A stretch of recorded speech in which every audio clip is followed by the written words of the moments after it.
Nigga kill over a bitch, but let a rat keep his wife. Shit, it's record. Time to go to work. Y'all hit the like button. Hit the subscribe button.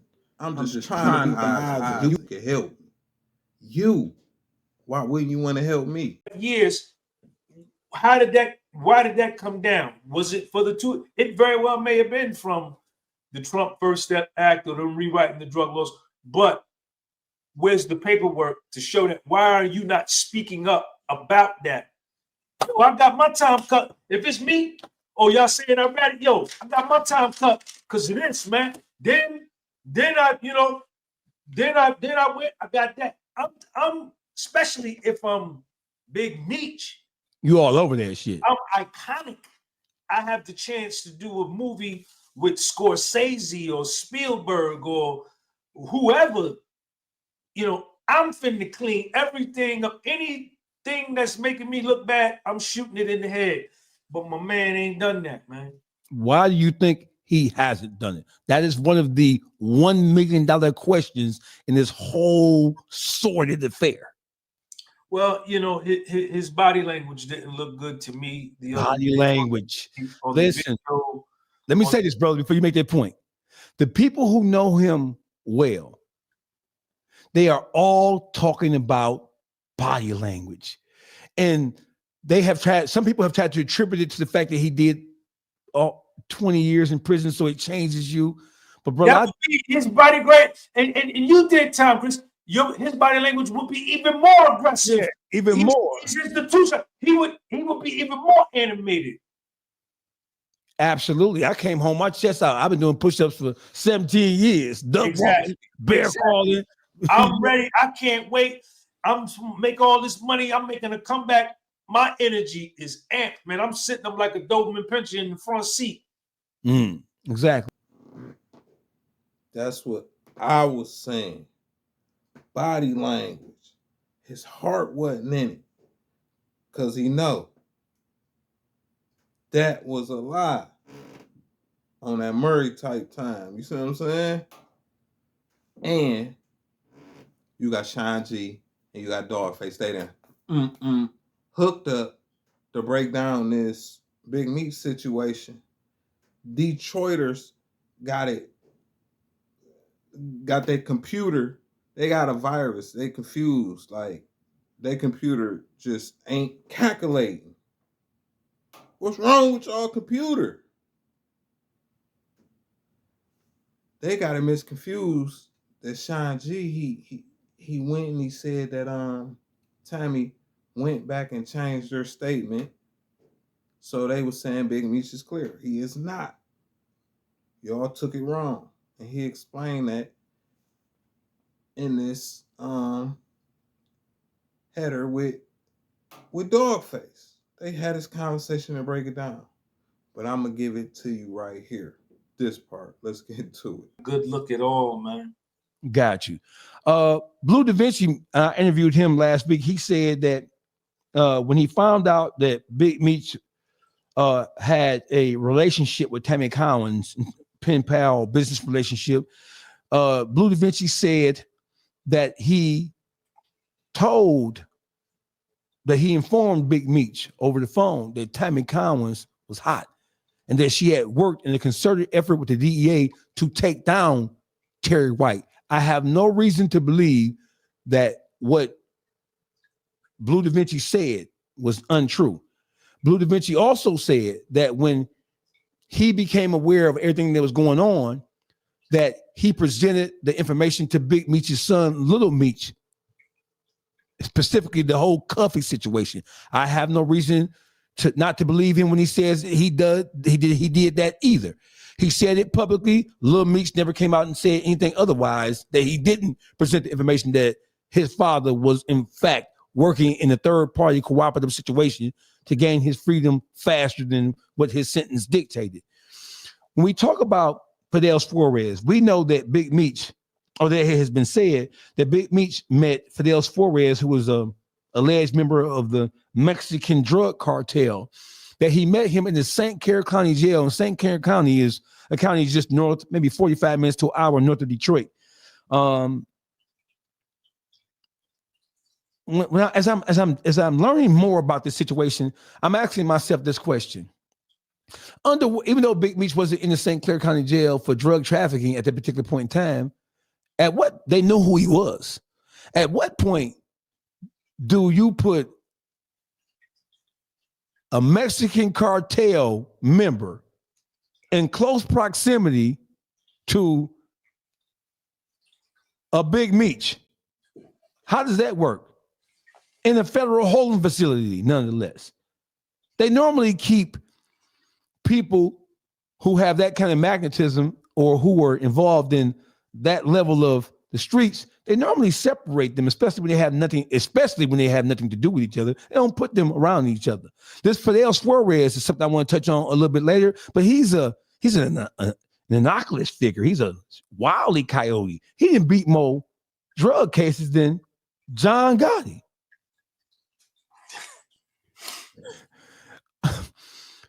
Sean G, tell me, you made a post yesterday and everybody in Detroit grabbed hold to your post and not everybody, but some of the most prominent figures in the world of rap grabbed what you said when you said that Tammy Collins, who initially in her affidavit that the federal government used to present to a judge that she signed under under the penalties of perjury. Right. So in her initial affidavit that she signed under the penalty of perjury, outside of the fact that she was already working in a concerted effort with the federal government to take down drug dealers from the Mexican cartel to just whoever she could find at any particular point in time.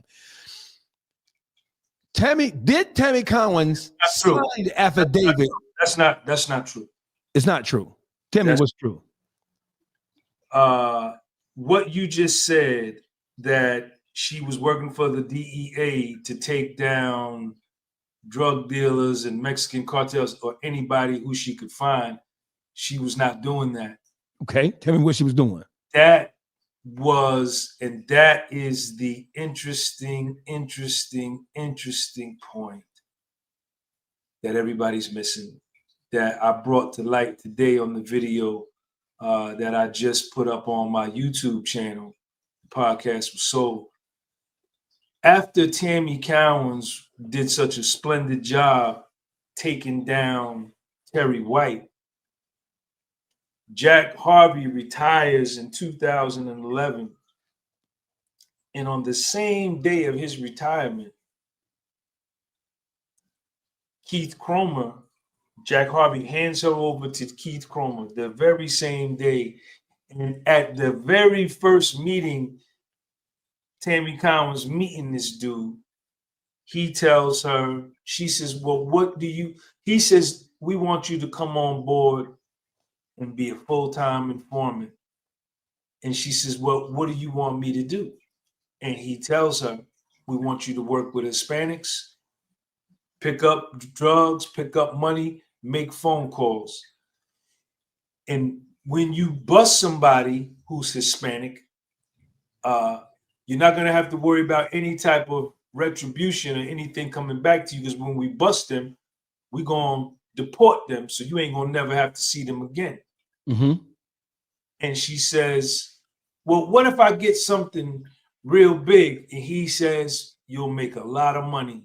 And then immediately after that, she says, can I get Demetrius Flannery a time cut? And he says right back, this is the first fucking day, the first 8 minutes that they meet this person ever in life. And he says, we can work on that, right? Mm-hmm. Now, what you said that is not true, but I know what you were saying. During the course of the Cuffy Suarez investigation, she never goes on none of these Hispanic missions. Right. They call her, say, yo, we got something for you tonight. Go pick up this money here. Go drop this drugs off there, make this. But every time she's like, I bet I'm on my way to do it. They say, it fell apart. There was nothing to it. So to me, that was just the oil in her ear to, you understand, get her to do what they wanted her to do, and what she, you know what I'm saying, with the Cuffy situation. You understand what I'm saying? Mm-hmm. So, you know, she never did any of that. But anytime it was related to Cuffy, she was always Dialed in. she was always in motion and working. So that's the part that, you know, I wanted to correct, and that's what Cuffy's lawyer, which I put the video up today under her cross-examination of Tammy, she dug right into that. You know, Can you tell us? Can you give us some details about doing that? It was during the Frank's hearing, or was it doing a different hearing? During the Frank's hearing. So can you give us a brief recap of what Cuffy's lawyer did to dig into Tammy during that Frank's hearing? Well, she said first of all, she started with Terry White, Cuffy's attorney. Miss Trogg started with Tammy White, started with Terry White. Right. And she asked her, she says, well, why did you start setting up Terry White? Because you just thought it was the right thing to do? You know what I'm saying? Because she got no compensation for Terry White. There was no money for Terry White. And Jack Harvey mentioned that she was an unusual informant because she didn't have no drug problem. She didn't have no case. She didn't want money. She didn't, you know, she just was doing this. But the question is, why? So she tells Cuffy's attorney, well, I felt guilty about Terry White using my credit cards for me to get money off my credit cards, and I felt I was doing something wrong. So I go to Jack Harvey, right, who's a DEA agent, and I go see him and tell him about the credit card situation. But obviously at this time also she knows Terry is selling drugs or whatever.